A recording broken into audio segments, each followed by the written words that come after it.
अब तक आपने सुना कि कावेरी जी अपनी तीनों बेटियों ईशा, मोहिनी और सुहाना की शादी 3 घर जमाई लड़कों के साथ करवा देती है। उन्हें लगता है कि ये लड़के शायद घर का कामकाज संभाल लेंगे, लेकिन उनके तीनों घर जमाई बहुत आलसी थे। वो नौकरी भी नहीं करते थे और बाहर का काम भी नहीं। कावेरी जी ने अपनी बेटियों से कहा कि वो प्रेगनेंसी का बहाना बनाकर अपने पतियों को सबक सिखाए। अब सुनिए आगे। मम्मी, आपने जैसा कहा था हमने वैसा ही किया, लेकिन देखिए ना, विवेक का हाल तो वैसा का वैसा ही है। घर में ना सुबह का नाश्ता बनता है और ना खाना। नौकरी पर जाने की बात करूं तो खाने को दौड़ते हैं मुझे। हाँ मम्मी, मैंने भी सुमित को कितनी बार कहा कि अगर नौकरी नहीं करनी तो कोई छोटी सी दुकान ही खोल लो। घर का खर्चा कैसे चलेगा? देखो दोपहर के 12 बजने आए और जनाब अभी तक सो रहे हैं। हाँ मम्मी, ईशा और सुहाना ठीक कहती हैं। अविनाश का भी यही हाल है। जब मैंने अपनी प्रेगनेंसी के बारे में कहा तो मुझसे कहने लगा, अरे दूसरी लड़कियां तो 9-9 महीने तक नौकरी करती है, बस डिलीवरी के टाइम छुट्टी लेती है। मोहिनी, तुम भी नौकरी करो। अब मुझे कहाँ नौकरी मिलेगी? मम्मी बताओ, अब मैं क्या करूं? हे भगवान, क्या सोचकर घर जमाई दामाद लाई थी मैं कि मेरी बेटियां मेरे पास रहेंगी और खुश रहेंगी, लेकिन इन आलसी दामादों ने तो हमारी जिंदगी को भी प्रॉब्लम में डाल दिया है। मैं तो कहती हूँ मम्मी, हम लोग वापस अपनी जॉब पर जाना शुरू कर देते हैं।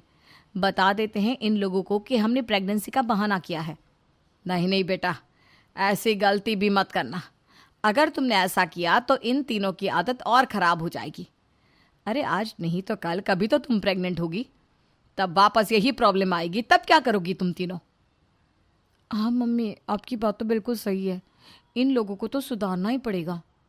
लेकिन कैसे? अपने बच्चों के आने की खबर सुनकर भी इन लोगों पर कोई असर नहीं हो रहा। पैसे कमाने के लिए घर से बाहर निकलना ही नहीं चाहते ये तीनों। अब मेरे दिमाग में एक प्लान आया है। तुम तीनों चिंता मत करो, उन तीनों को बुलाओ, फिर मैं बात करती हूँ। थोड़ी देर बाद कावेरी जी अपने तीनों दामादों को सामने बुलाकर अपनी बात कहना शुरू करती हैं। अविनाश, सुमित और विवेक, देखो बेटा, मैं ना तुम तीनों से बड़ा प्यार करती हूँ, इसीलिए तो तुम्हें घर जमाई बना कर रखा है मैंने। अरे मम्मी जी, सीधे सीधे कहिए ना, क्या बात है? प्यार तो हम भी आपको बहुत करते हैं। अरे मम्मी जी, आपकी इज्जत भी बहुत करते हैं। अरे भाई, आपके जैसी सास और कमाने वाली बीवी सबको मिलती है क्या? हाँ मम्मी, विवेक और सुमित ठीक कह रहे हैं। आपकी बेटी से शादी करके मेरी तो ज़िंदगी ही अच्छी हो गई है। जानती हूँ मैं, और ये भी जानती हूँ कि तुम तीनों अपने अपनी बीवियों से बहुत प्यार करते हो। बेटा, बात ऐसी है कि हमारे कुल गुरु ने कहा है कि प्रेग्नेंट होने के बाद मेरी तीनों बेटियां शुरू के 4 महीने हमारे गांव में जाकर रहेगी, जहां मेरे चाचा जी रहते हैं। अरे लेकिन क्यों मम्मी, गांव में जाकर रहने की क्या ज़रूरत है इन तीनों को? वो क्या है ना बेटा, हमारे परिवार को एक श्राप है। अगर मेरी बेटियों ने यहाँ पर बच्चा पैदा करने की कोशिश की तो उनके बच्चों को कुछ भी हो सकता है। इसलिए अब से लेकर 4 महीने पूरे होने तक इन्हें गांव वाले घर में रहना पड़ेगा। हाँ, तो इसमें प्रॉब्लम क्या है मम्मी जी? हम भी वहाँ जाकर रहेंगे, पिकनिक मनाएंगे। अरे भाई, बीवी जहाँ हम भी वहाँ। हाँ यार, आइडिया तो बहुत अच्छा है। शहर की ज़िंदगी में रह रहकर परेशान हो चुके हैं, अब कुछ दिन गांव में बिताएंगे। तुम लोग समझने की कोशिश क्यों नहीं करते? तुम में से कोई भी वहाँ नहीं जा सकता, और मैं यहाँ रहूँगी ना तुम तीनों के साथ। 4 महीने की तो बात है, उसके बाद ये तीनों ही लौट कर आ जाएंगी। ठीक है मम्मी जी, अब हमारे बच्चों का सवाल है तो ये तो करना ही पड़ेगा। कावेरी अपनी तीनों बेटियों को कुछ दिन के लिए घर से बाहर कहीं दूसरे शहर में रहने के लिए भेज देती है। कुछ दिनों के बाद, अरे मम्मी जी, बहुत दिन से पिज्ज़ा नहीं खाया, मंगवाइए ना। क्या बताऊं बेटा, पहले तो बेटियां खर्चा दे देती थी क्योंकि उनकी नौकरी थी, लेकिन अब तो मेरे पास पैसे ही नहीं बचे। थोड़े बहुत पैसे हैं जो बच्चों की डिलीवरी में काम आएंगे। लेकिन मम्मी जी, आपकी बेटियों को वापस आने में तो अभी बहुत वक्त बाकी है। वही सोच सोच कर परेशान हो रही हूँ। सोच रही हूँ कल से दूध भी बंद करवा देती हूँ। अब दूध वाले को देने के लिए पैसे भी तो नहीं है ना। अरे नहीं नहीं मम्मी जी, अगर दूध भी बंद करवा दोगी तो मुझे चाय कहाँ से मिलेगी? और चाय के बिना मैं तो मर ही जाऊँगा। क्या करूँ बेटा, इसके अलावा हमारे पास कोई ऑप्शन नहीं है। मेरे पास पैसे ही नहीं बचे। इस तरह कावेरी जी धीरे धीरे अपने तीनों दामादों को पैसे देना बंद कर देती हैं और घर में खाने पीने की चीज़ें लाना भी बंद कर देती है। अब वो तीनों बुरी तरह से परेशान होने लगे थे और इसलिए एक दिन तीनों प्लान करके घर से बाहर निकलते हैं और बाजार में जाने के बाद यार अच्छा खाना खाए हुए कितने दिन हो गए, पता नहीं कब अच्छा खाना मिलेगा। हमारी बीवियों के जाने के बाद तो हमारी हालत भिखारियों जैसी हो गई है यार। कुछ भी हो, मुझे तो आज पिज्ज़ा खाना ही खाना है। जेब में 1 रुपया नहीं है और पिज्ज़ा खाएगा, कहाँ से आएंगे पैसे? अरे देख वहाँ सामने बोर्ड पर क्या लिखा हुआ है, कंप्यूटर पर काम करने के लिए एक आदमी की आवश्यकता है। भाई मैं तो जा रहा हूँ, काम करूँगा और शाम तक पैसे लाकर आराम से पिज्ज़ा खाऊंगा। जा जा, तुझे कोई काम नहीं देने वाला, हम तो घर जा रहे हैं। चल भाई सुमित। सुमित और अविनाश वहाँ से चले जाते हैं और विवेक उस कंप्यूटर शॉप पर सारा दिन काम करके 5,000 रुपये कमा कर घर लौट कर आता है और अपने खाने के लिए अच्छी अच्छी चीज़ें भी लेकर आता है। ये देखकर विवेक और सुमित के दिल में भी कुछ पैसे कमाने की इच्छा जागती है। अरे सुबह सुबह कहाँ चल दिए तुम? मम्मी जी एक बहुत अच्छी जगह मिली है, कंप्यूटर पर काम करने के 5,000 मिले थे कल मुझे। अगर रोज़ काम करूँगा तो पूरे 40,000 की तनख्वाह। अरे वाह, ये तो बहुत अच्छी बात है दामाद जी, आपको जाना ही चाहिए। सुमित और अविनाश विवेक को इस तरह तरक्की करते देखकर परेशान हो जाते हैं और वो दोनों भी काम की तलाश में निकल पड़ते हैं। धीरे धीरे उन दोनों को भी काम मिल जाता है। अब कावेरी के तीनों दामाद छोटी मोटी नौकरी करके अच्छा पैसा कमाने लगे थे। एक दिन कावेरी उन्हें अपने पास बुलाती हैं। अरे वाह, विवेक 40,000 कमा लेता है, अविनाश 60,000 और सुमित तुम भी 40,000 के आसपास कमा ही लेते हो। कुल मिलाकर तुम अच्छे खासे पैसे कमा रहे हो बेटा। हाँ मम्मी जी, बहुत मज़ा आता है जब महीने के एंड में मोटी रकम हाथ में आती है।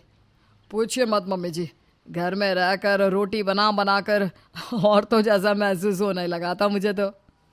हाँ बेटा, तुम तीनों की बात तो बिल्कुल ठीक है और जानते हो अब तुम तीनों की पत्नियां भी वापस लौट कर आने वाली है। लेकिन मम्मी जी अभी तो उन्हें गए सिर्फ 2 महीने हुए हैं, आपने तो कहा था वो 4 महीने के बाद लौट कर आएंगी। ऐसा कुछ नहीं है बेटा, मैं सिर्फ तुम तीनों को सबक सिखाना चाहती थी कि आदमी घर में बैठकर बीवी की कमाई खाता हुआ अच्छा नहीं लगता। इस दुनिया में हर इंसान को मेहनत करनी चाहिए, काम करना चाहिए, चाहे वो औरत हो या आदमी, ताकि अपने परिवार को संभाल सके। कावेरी की बात सुनकर उन तीनों को अपनी गलती का एहसास होता है और कावेरी उन्हें सच बता देती है कि ईशा, सुहाना और मोहिनी शहर में ही कहीं दूसरी जगह रह रहे थे। शाम के वक्त उन तीनों की पत्नियां लौट कर आ जाती है और कावेरी जी का परिवार एक खुशहाल परिवार की तरह रहने लगता है। मीना को अपनी ननद सोनम का घर पर आना अच्छा नहीं लगता और सोनम अक्सर अपने मायके में ही रहती है। एक दिन सोनम फोन पर बात कर रही थी, तभी मीना वहां पहुंच गई। सुनो, मैं तुमसे बाद में बात करती हूँ। अरे, मुझे देखते ही फोन क्यों काट दिया? आराम से बात कर लो। वैसे किससे बात कर रही हो? किसी से नहीं, अपनी सहेली से बात कर रही थी। लेकिन आप क्यों पूछ रही हैं? वो क्या है ना, तुम अपने ससुराल में कम रहती हो और मायके में आते ही फोन पर लग जाती हो, बस इसीलिए पूछ रही थी मैं। भाभी, मेरे फ़ोन का हिसाब रखने से अच्छा होगा कि आप अपने फ़ोन का हिसाब रखिए। आप भी तो दिन रात फ़ोन पर लगी रहती हो, कई बार तो भैया ने भी आपको डांट लगाई है। ऐसे ही ननद भाभी में नोक झोंक शुरू हो जाती है। थोड़ी देर बाद मीना तैयार होकर घर से बाहर जाती है तो सोनम उसे टोकते हुए कहती है, क्यों भाभी, इतनी बन ठन कर कहाँ जा रही हो? अब मुझे बैंक का कुछ काम है। लेकिन आज तो बैंक बंद है। बैंक ही तो बंद है ना, एटीएम तो खुले होंगे ना। तुम ना मेरी जासूसी मत करो, कुछ काम भी कर लिया करो। खाना बना लेना मेरे आने से पहले। ये बोलकर मीना चली जाती है। जब वो वापस घर आती है तो सोनम तैयार होकर बैठी होती है। तुम क्यों तैयार होकर बैठी हो, कहीं जा रही हो क्या? हाँ, मैं आपके आने का इंतजार कर रही थी। मैं अपनी सहेली से मिलने जा रही हूँ। अब सोनम घर से चली जाती है। शाम को दोनों किचन में खाना बना रही होती है तो सोनम मीना से पूछती है, भाभी आप सच बताओ, आप बैंक का बहाना बनाकर कहाँ गई थी? मुझे ना बहुत दिनों से आपके ऊपर शक हो रहा है। कैसा शक? यही कि आप मेरे भाई को धोखा दे रही हो। ये सब बकवास छोड़ो, पहले तुम बताओ, तुम अपनी सहेली का बहाना बनाकर कहाँ गई थी? मुझे कहीं जाने के लिए बहाना बनाने की जरूरत नहीं है। बात को मत टालो, मुझे पता है कि तुम अपने ससुराल क्यों नहीं जाती हो। अब चुपचाप उस लड़के के बारे में सब कुछ बता दो मुझे। पहले आप उस लड़के के बारे में बताओ जिससे आप मिलती हो। भाभी और ननद को एक दूसरे के अफेयर के बारे में शक तो था, लेकिन आज दोनों ने एक दूसरे के सामने उसे कबूल भी कर लिया। अब दोनों दुश्मनों की तरह लड़ने वाली ननद भाभी एक दूसरे की पक्की दोस्त और हमराज बन गई। भाभी, क्या आप अपने बॉयफ्रेंड से मिलने जा रही हो? कोई अच्छी सी साड़ी पहनकर जाओ ना। हाँ, मैं वही सोच रही हूँ कि क्या पहनूं। सुनो, अगर घर में कोई मेरे बारे में पूछे ना तो तुम संभाल लेना, हाँ प्लीज, कोई भी बहाना बना देना। ठीक है, लेकिन आप ना जल्दी आना, मुझे भी तो अपने बॉयफ्रेंड से मिलने जाना है। इस तरह सोनम अपने बॉयफ्रेंड से मिलने जाती तो मीना उसकी मदद करती, और मीना अपने बॉयफ्रेंड से मिलने जाती तो सोनम उसकी मदद करती। एक दिन सोनम अपनी भाभी से कहती है, भाभी, मुझे 50,000 रुपए की ज़रूरत है, क्या आपके पास होंगी? 50 तो नहीं, लेकिन 25,000 मिल जाएंगे। लेकिन तुम्हें इतने पैसों की जरूरत क्यों पड़ गई? भाभी, वो मेरा बॉयफ्रेंड है ना, उसे ज़रूरत है, वो मांग रहा है। आप दे दीजिए ना 25,000, मैं बाकी के 25,000 का इंतज़ाम खुद कर लूँगी। मीना उसे पैसे दे देती है। फिर 2-3 दिन बाद मीना भी सोनम से यही कहती है, सोनम, मैंने जो तुम्हें 25,000 रुपये दिए ना, वो प्लीज़ मुझे वापस चाहिए। भाभी, इतनी जल्दी से रुपए कहाँ से लाऊंगी? मेरे पास तो कुछ भी नहीं। लेकिन आपको इतने रुपयों की ज़रूरत क्यों पड़ गई? वो क्या है ना, मेरे बॉयफ्रेंड को कोई बिजनेस स्टार्ट करना है, तो उस पर कुछ रुपए कम पड़ रहे हैं। तुम्हारे पास भी नहीं है और मेरे पास भी नहीं है, अब क्या करें? भाभी, मेरे पास रुपए तो नहीं है, लेकिन ये सोने के झुमके हैं, चलो हम इसे बेच देते हैं। सोनम ने सोने के झुमके बेचकर मीना की मदद की। इसी तरह से दिन बीत रहे थे। एक दिन सोनम खुश होकर गाना गा रही थी, मैंने इस दिल पर लिख दिया तेरा नाम, चांदनी, तुम मेरी चांदनी, चांदनी, ओ मेरी चांदनी। अरे सोनम, बहुत खुश लग रही हो, क्या हुआ? पता है भाभी, मेरा बॉयफ्रेंड मेरी बहुत तारीफ करता है, कहता है मैं बहुत सुंदर हूँ। तुम्हारा बॉयफ्रेंड झूठ अच्छे से बोल लेता है वैसे। भाभी, अब मेरा मजाक उड़ा रही हो? अरे नहीं नहीं, मैं ऐसे ही बोल रही थी। और क्या कहता है तुम्हारा बॉयफ्रेंड? वो ना मुझे चांदनी फिल्म की श्रीदेवी कहकर बुलाता है। क्या? मेरा बॉयफ्रेंड भी मुझे चांदनी फिल्म की श्रीदेवी कहता है? सोनम की बात सुनकर मीना को और मीना की बात सुनकर सोनम को बहुत अजीब लगा, और उन दोनों के दिल में एक शक ने जन्म लिया। और उस शक को दूर करने के लिए मीना सोनम से पूछती है, एक बात बताओ, मुझे तुम्हारे बारे में सब कुछ पता चल गया है और तुम्हें मेरे बारे में, लेकिन तुमने अभी तक मुझे उसका नाम नहीं बताया। उसका नाम अजय है भाभी, आपकी वाली का नाम क्या है? क्या? अजय है? मेरे वाले का नाम भी अजय है। क्या? वो आपको मिलने के लिए कहाँ बुलाता है? कस्तूरबा पार्क। और तुम्हें? मुझे भी वो कस्तूरबा पार्क ही बुलाता है। सोनम, जो मैं सोच रही हूँ, कहीं तुम भी वही नहीं सोच रही ना? आप तो बस सोच रही हो, मुझे तो पूरा यकीन है। भाभी, अभी अजय को फ़ोन करो और आज ही मिलने के लिए बोलो। मीना अजय को फ़ोन लगाती है। हेलो अजय, कैसे हो? मुझे ना तुमसे आज मिलना है, क्या तुम शाम को 4 बजे कस्तूरबा पार्क में आ सकते हो? अजय मिलने के लिए हाँ बोल देता है। तभी मीना सोनम से कहती है, वो आएगा कस्तूरबा पार्क। अब तुम अपने वाले अजय को फ़ोन करके ठीक 4 बजे बुलाना। अगर ये दोनों एक हुए तो वो आने से मना कर देगा। सोनम ने ऐसा ही किया। हेलो अजय, आज ना मैं तुमसे मिलना चाहती हूँ, तुम 4 बजे कस्तूरबा पार्क में आ जाना। सोनम ने उससे बात करके फ़ोन काटते हुए मीना से कहा, भाभी, उसने 6 बजे मिलने के लिए कहा है। इसका मतलब तुम्हारा अजय और मेरा अजय दोनों एक ही है। आज इसको मज़ा चखा कर ही रहेंगे।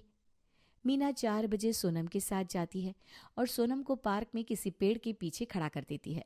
फिर वो अजय से बातों बातों में कहती है, अजय, तुम किसी सोनम नाम की लड़की को जानते हो क्या, जो गांधीनगर में रहती है? नहीं तो, मैं तो किसी को नहीं जानता। मैं तो बस तुम्हें जानता हूँ। अच्छा, वैसे सोनम तुम्हारी बहुत तारीफ करती है। मीना की बात सुनकर अजय घबरा गया। तभी मीना ने कहा, घबराओ नहीं अजय, क्या पता तुम्हें नाम से पता ना चल रहा हो, मैं ना तुम्हें मिलवा ही देती हूँ। सोनम, सोनम जरा आना तो। मीना की आवाज सुनकर सोनम अजय के सामने आकर कहती है, क्यों अजय जी, कैसे हो आप? सोनम तुम? चलो, पहचान तो लिया तुमने मुझे। नालायक हो तुम, इतने दिनों से हम दोनों को बेवकूफ बनाते रहे। तुमने हम दोनों से जितने भी पैसे लिए हैं वो हमें वापस कर दो, नहीं तो हम तुम्हारी पुलिस कंप्लेंट कर देंगे। हम दोनों चांदनी फिल्म की श्रीदेवी है ना, आज तेरा दिमाग ठिकाने लगा कर रहेंगे। अभी तुझे मिस्टर इंडिया फिल्म का मुगैम्बो बनाती हूं मैं। दोनों ने अजय को बहुत सुनाया। अजय ने दोनों से वादा किया कि उनके पैसे वापस कर देगा। वो दोनों घर जाते आपस में बात करने लगती है। भाभी, हमसे बहुत बड़ी गलती हो गई। हमने अपने अपने पतियों को धोखा दिया तो हमें भी धोखा मिला। तुम ठीक कह रही हो सोनम, अब आगे से हम ऐसा कभी कुछ नहीं करेंगे। तभी मीना के सामने से 2 लड़के गुजरते हैं। सोनम, वो देखो तो, लाल शर्ट वाला लड़का कितना हैंडसम है ना। भाभी, वो नीली शर्ट वाला ज्यादा अच्छा लग रहा है। दोनों लड़के भी उनकी तरफ देखकर स्माइल करने लगे और उसके बाद दोनों एक दूसरे की तरफ देखकर जोर जोर से हंसने लगती हैं। अरविंद जी, अब गुड़िया की शादी के बारे में कुछ सोचना ही पड़ेगा। 25 की हो गई है, लोग भी बातें बनाने लगे हैं। हाँ, ये तो सही कह रही हो। कल शर्मा जी भी कह रहे थे उनकी बेटी तो तेज की थी, तभी अच्छे घर में ब्याह दिया। और हमारी गुड़िया तो बस पढ़ाई नौकरी में ही लगी है। अब कोई काम धाम भी नहीं जानती, ससुराल में कैसे निभेगा? बात तो सही है तुम्हारी, लेकिन तुम जानती हो ना, उसका कहना है कि वो अभी 2 साल काम करना चाहती है। अरे छोड़िए जी, 2 साल कहती रहती है। 2 साल में 26 की हो जाएगी, फिर कौन ब्याह करेगा उससे? समाज में उम्र की भी मर्यादा होती है। मैं भी सोचता हूँ कहीं देर ना हो जाए, रिश्ते अच्छे समय पर ही मिलते हैं। तो फिर कल ही उससे बात करते हैं, साफ साफ कह देंगे, अब बहाने बंद कर, नौकरी बाद में भी चल सकती है, पर शादी का रिश्ता निकल गया तो हाथ मलते रह जाएंगे। अरे लेकिन गुड़िया को मनाना आसान नहीं होगा, उसका मिजाज तो तुम जानती हो। अरे इसीलिए तो सोच रही हूँ कि शुरुआत मैं ही करूँ। एक माँ की बात वो मना नहीं कर पाएगी। ठीक है, पर गुस्से में बात मत करना, समझा कर बोलना। आप हमेशा यही कहते हैं, गुस्सा मत करो। मैं क्या हर वक्त गुस्से में रहती हूँ? अरे मैं तो बस कह रहा हूँ कि हमें धीरज से काम लेना होगा। देखिए जी, मुझे तो यही लगता है कि लड़की के हाथ से उम्र निकल गई ना तो पछताना पड़ेगा। कल मोहल्ले में सुनने को मिलेगा, संगीता जी आपकी बेटी अभी तक कमा रही है। मुझे तो शर्म से जमीन में गड़ जाना पड़ेगा अगर ऐसा हुआ तो। लोगों की बातों की इतनी परवाह क्यों करती हो? क्योंकि ये लोग ही तो कल को ताना मारेंगे और रिश्तेदार हर शादी ब्याह में वही सवाल करेंगे, गुड़िया का क्या हुआ? अरे ठीक है भाई, कल सुबह उससे बैठकर बात कर लेंगे। सुबह क्यों, अभी बुला लेते हैं, देर किस बात की? देखो अभी उसका मूड खराब हुआ तो दिन भर कॉलेज का टेंशन भी होता है। अरे यही तो दिक्कत है ना, कॉलेज के नाम पर घर परिवार सब पीछे कर दिया उसने। हमारी भी कोई जिम्मेदारी है कि नहीं? ठीक है भाई, बुला लो तुम, मैं देखता हूँ क्या कहती है। गुड़िया, ओ गुड़िया, इधर आना जरा, तुम्हारे पापा को कुछ बात करनी है। आओ बेटा बैठो, हमें तुमसे जरूरी बात करनी है। क्या बात है माँ, आप लोग इतने सीरियस क्यों बैठे हैं? देखो बेटा, हम लोग सोच रहे थे कि तुम्हारी शादी की बात आगे बढ़ाई जाए। शादी? पापा, मैंने आपसे पहले भी कहा था मुझे भी शादी नहीं करनी। बेटा अब और कितनी देर करोगी? 25 की हो चुकी हो, मोहल्ले की लड़कियां 23 में ही ससुराल चली गई। माँ, किसी और से तुलना तो मत कीजिए, मुझे अभी पढ़ाई करनी है, अपने करियर पर ध्यान देना है। अरे नाच पीटी पढ़ाई लिखाई कौन सी उम्र तक करेगी? घर गृहस्थी भी कोई चीज होती है कि नहीं? दादी, मैं घर गृहस्थी से भाग नहीं रही हूँ, मुझे बस 2 साल का समय चाहिए। मैं वादा करती हूँ उसके बाद शादी कर लूंगी। गुड़िया देखो, पढ़ाई तो जिंदगी भर चलती रहती है, शादी भी कर लो। तुम्हें पढ़ाई करने से कौन रोक रहा है? पति और ससुराल वाले भी सपोर्ट करेंगे। भैया सब ऐसे सपोर्ट नहीं करते, और अगर कल को सपोर्ट ना मिला तो मेरा तो करियर अधूरा रह जाएगा, तब मेरी मेहनत का क्या होगा। लेकिन बेटा 2 साल में उम्र और बढ़ जाएगी, अच्छे रिश्ते अभी मिल रहे हैं, कल को न जाने क्या हो। माँ आप लोग मेरी उम्र को क्यों बोझ बना देती हो? शादी मेरी जिंदगी का सबसे बड़ा फैसला है। अगर जल्दबाजी में कर दी और बाद में दिक्कत आई तो जिम्मेदारी कौन लेगा? बेटा हम तुम्हारे भले के लिए कह रहे हैं, हमें तुम्हारी चिंता है। पापा मुझे पता है आप लोग मेरा भला चाहते हैं, लेकिन मेरा भला अभी मेरे करियर में है। मुझे बस 2 साल चाहिए। 2 साल कल को कहोगी 4 साल और दे दो। जिंदगी ऐसे टलती नहीं रहती गुड़िया। नहीं भैया मैं वादा करती हूँ, सिर्फ 2 साल। उसके बाद आप जैसा कहेंगे मैं वैसा करूंगी। अरे सुयश बेटा, मत मान उसकी बात। ये लड़कियां जितना मौका मिले उतना खींचती जाती है। कल को कहेगी मुझे शादी नहीं करनी। हाँ माँ जी, यही तो डर है। क्यों आप लोग मेरी बात नहीं समझ रहे? मैं भाग नहीं रही हूँ शादी से, बस थोड़ा वक्त मांग रही हूँ। लेकिन सब लोग यही सोच रहे हैं कि अब देर करना सही नहीं है बिटिया। गुड़िया देखो, सब तुम्हारे भले के लिए कह रहे हैं। भाभी आप तो समझाइए, आप भी लड़की हैं, करियर छोड़कर शादी कर लो, ये इतना आसान नहीं है। जा रही हूँ मैं, और आगे से इस पर और कोई चर्चा नहीं चाहिए। अरे श्वेता तू यहाँ, ये बच्चा तेरे साथ? हाँ यार, डिग्री लेने आई थी, सोचा बच्चा भी साथ ले चलूं। वैसे भी घर में देखने वाला कोई नहीं था ना। मतलब तूने पढ़ाई बीच में ही छोड़ दी थी? हाँ, शादी के बाद सब बदल गया। अब देख, हाथ में बच्चा है और बैग में डिग्री। श्वेता सच कहूँ तो तुझे देखकर और डर लग रहा है। घर वाले मुझ पर भी शादी का दबाव डाल रहे हैं। अरे तो कर लेना शादी, तेरी उम्र भी तो निकल रही है। अब तक तो तेरा बच्चा भी हो जाना चाहिए था। क्या बात कर रही है तू? बच्चा होना कोई मेडल जीतना है क्या? जिंदगी सिर्फ शादी और बच्चे की इर्द गिर्द ही घूमनी चाहिए। अरे पागल, ऐसा नहीं है। पर औरत का असली ठिकाना तो घर ही होता है।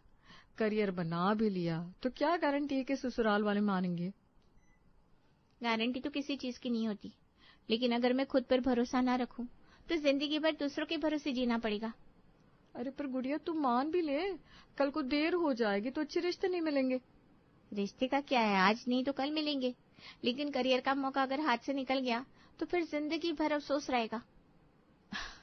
तू ना बड़े बड़े ख्वाब देख रही है, लेकिन शादी के बाद तुझे भी यही लगेगा कि घर परिवार ही सब कुछ है।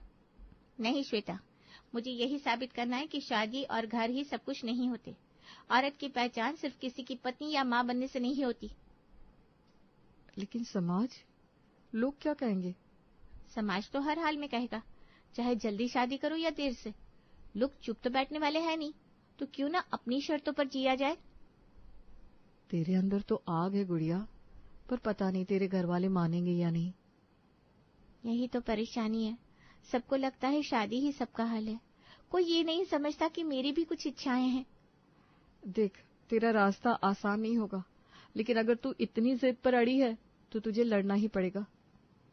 हाँ श्वेता, और शायद यही लड़ाई मुझे अपने लिए जीतनी है। गुड़िया जरा सब्जी काट ले और आटा भी गूंथ लेना, शादी के बाद ये सब काम बहुत काम आएंगे। माँ फिर वही शादी, हर बात में शादी क्यों घुसेड़ देती हैं आप? अरे बेटा मैं तेरे भले के लिए कह रही हूँ, लड़की को घर के काम आने चाहिए। ससुराल में कोई नोटिस नहीं करता कि तुझे डिग्री मिली है या नौकरी, सब यही देखते कि रोटी बना सकती है कि नहीं। तो क्या लड़की सिर्फ रोटी बेलने के लिए पैदा होती है? मेरी पढ़ाई, मेरी मेहनत, उसका कोई मतलब नहीं। अरे पढ़ाई भी कर ले, पर घर के काम सीखना भी जरूरी है, तेरे भले के लिए तो कह रही हूँ। मेरा भला मेरी पढ़ाई में है माँ, आप बस शादी शादी शादी करती रहती है। मुझे सुनकर ही अब चिढ़ होने लगी है।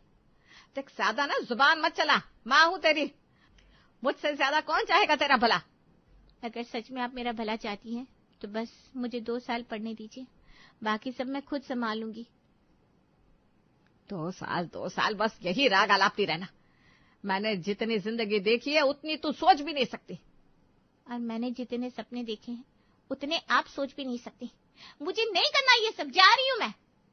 गुड़िया गुस्से में अपना दुपट्टा उठाकर कमरे की तरफ चली गई। संगीता वहीं खड़ी रह जाती है, तभी लता आती है। माँ जी। तो मत बोलना लता, हमेशा गुड़िया की तरफदारी करती रहती है, ये सब समझाकर बिगाड़ रही है उसे। नहीं माँ जी, मैं बिगाड़ नहीं रही हूँ। मैं बस इतना कह रही हूँ कि उसे अभी मत बांधिए, उसका मन पढ़ाई में है। देख लता, तू उसे बढ़ावा मत दे। शादी विवाह का मामला है, मजाक नहीं। उम्र निकल जाएगी तो पछताना पड़ेगा। माँ जी, उम्र निकल जाएगी ये डर दिखा दिखाकर हम उसकी जिंदगी क्यों तय करें? आज के जमाने में 26-27 पर भी अच्छे रिश्ते मिलते हैं। रिश्ते ढूंढना इतना आसान समझती है? लोग पूछते हैं अब तक शादी क्यों नहीं हुई?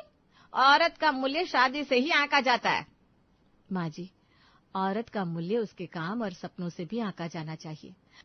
अगर कल को गुड़िया की शादी हो गई और उसका करियर बीच में छूट गया तो उसकी सारी मेहनत बेकार जाएगी। उस वक्त किसे दोष देंगी आप? अरे लेकिन समाज को बोलने दीजिए माँ जी। समाज कल को मेरी भी कोई कमी निकाल लेगा, लेकिन हमें अपनी बेटियों और बहनों का साथ देना चाहिए, ना कि उनका दम घोटना चाहिए। गुड़िया, दरवाजा खोलो।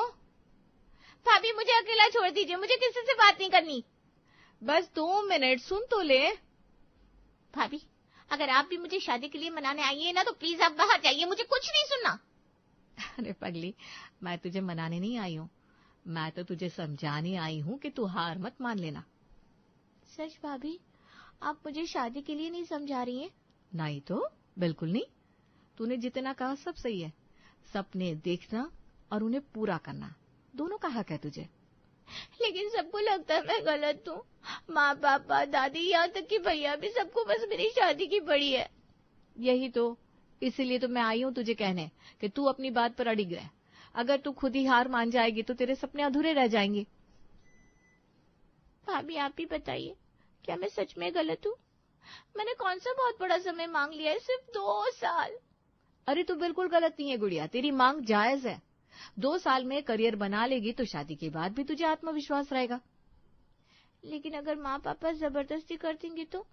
जबरदस्ती किसी का भला नहीं करती। अगर तू डट कर अपनी बात कहेगी तो धीरे धीरे सब मान जाएंगे। भाभी कभी कभी लगता है मैं अकेली पड़ गई हूँ। अरे नहीं पगली, तू अकेली नहीं है, मैं तेरे साथ हूँ। औरत ही औरत का साथ ना दे तो कौन देगा? भाभी आप नहीं होती तो शायद मैं हार मान लेती। बस यही याद रख, तेरे सपनों की कीमत सिर्फ तू जानती है। दूसरों को समझाने में वक्त लगेगा, लेकिन तू डगमगा मत। हाँ भाभी, मैं हार नहीं मानूंगी। 2 साल बाद शादी करूंगी, लेकिन अभी नहीं। यही तो हिम्मत चाहिए। चल अब आंसू पोंछ और खुद को मजबूत बना। घर वाले जितना दबाव डालेंगे उतनी ही शांति से अपनी बात दोहराना। आप मेरी सुपर वुमन हो भाभी। लेकिन सुपर वुमन भी तभी खुश होती है जब उसकी ननद हिम्मत ना हारे। संगीता, तू तो बड़ी ढीली निकली, अपनी बेटी की शादी वक्त पर भी नहीं करा पाई। माँ जी, ये क्या कह रही हैं आप?